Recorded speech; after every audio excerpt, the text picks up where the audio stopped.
مساء النور البنات، واش راكم؟ ان شاء الله تكونوا باحسن الاحوال وبصحه جيده. وصفتنا نهار اليوم كما راكم تشوفوا كلش راهو قدامكم.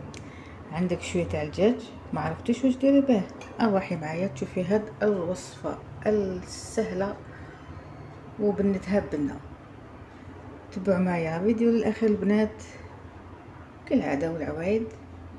نتمنى لكم ان شاء الله فرجه ممتعه.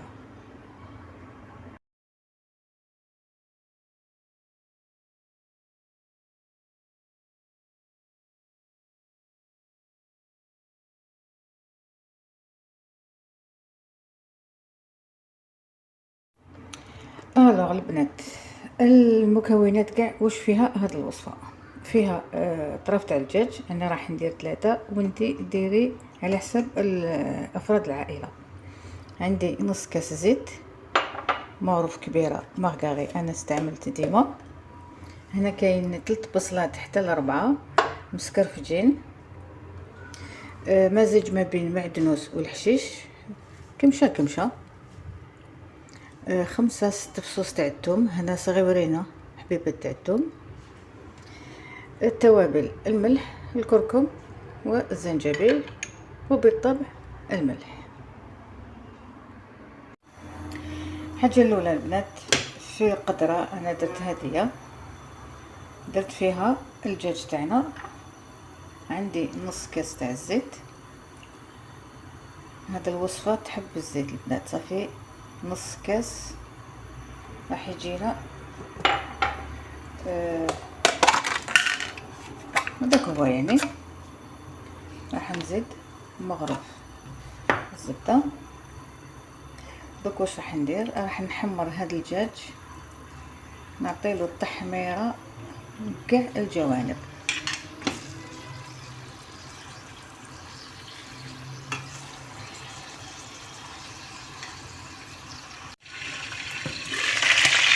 فوالا البنات، هنا بعد ما تحمر الدجاج نحوه. فوالا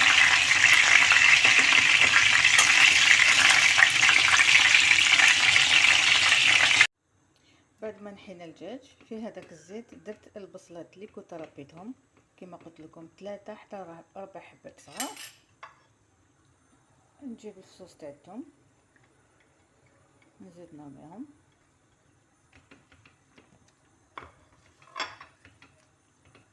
والنار تكون ناقصه البنات باش ما يتحرقش معنا البصل، متوسطه.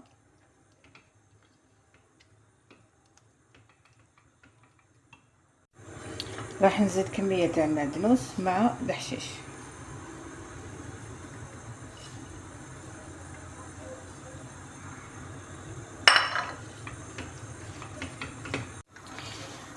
التوابل الملح،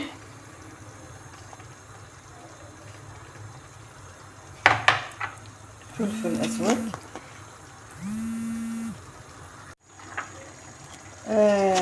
راح نديرو زنجبيل،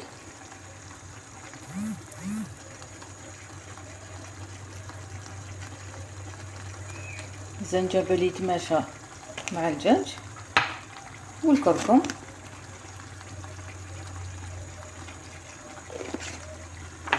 نخلطو كلش كما قلت لكم، النار راهي متوسطه.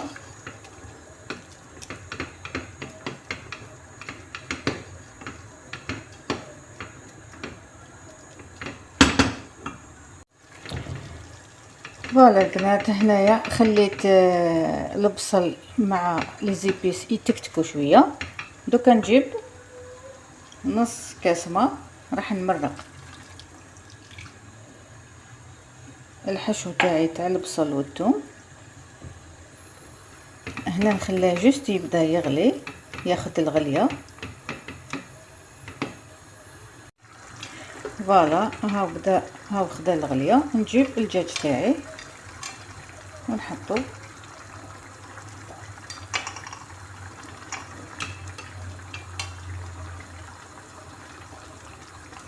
هكذا. دركا نقص عليه النار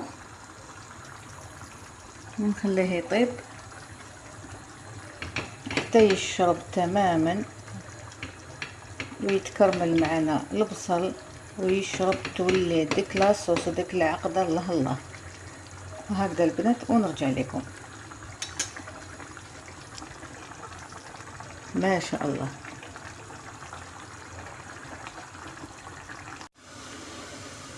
شوفوا البنات الوصفة تاعنا كيفاش خرجت، بسم الله ما شاء الله.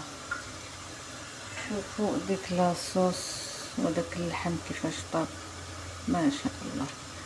البنات انا راني نقلي في الفخيت، فوالا، والعشاء تاعنا راهو طاب. صافي البنات وشنو هو، دوك نتلاقاو في طبق التقديم ان شاء الله. ما تروحوش بعيد، اقعدوا مع لي ديليز دو ماما. فوالا البنات، وصفتنا نهار اليوم دجاج بالبصل ورافقتها بالفخيت وزينتها بشويه الزيتون. وصفه رائعه البنات، وبنتها بنه. تقدروا توجدوها للفطور ولا للعشاء ولا الى عندكم ضياف. هاي وصفه رائعه لضيافكم. فوالا البنات، ان شاء الله تجربوها وتكتبوا رايكم في الكومنتات، ونديروا لها شويه معدنوس هكذا للتزيين فقط. وما تنسونيش في اشتراكاتكم وتفعيل الجرس ليصلكم ان شاء الله كل جديد من وصفاتي. وشكرا، والى وصفة اخرى ان شاء الله.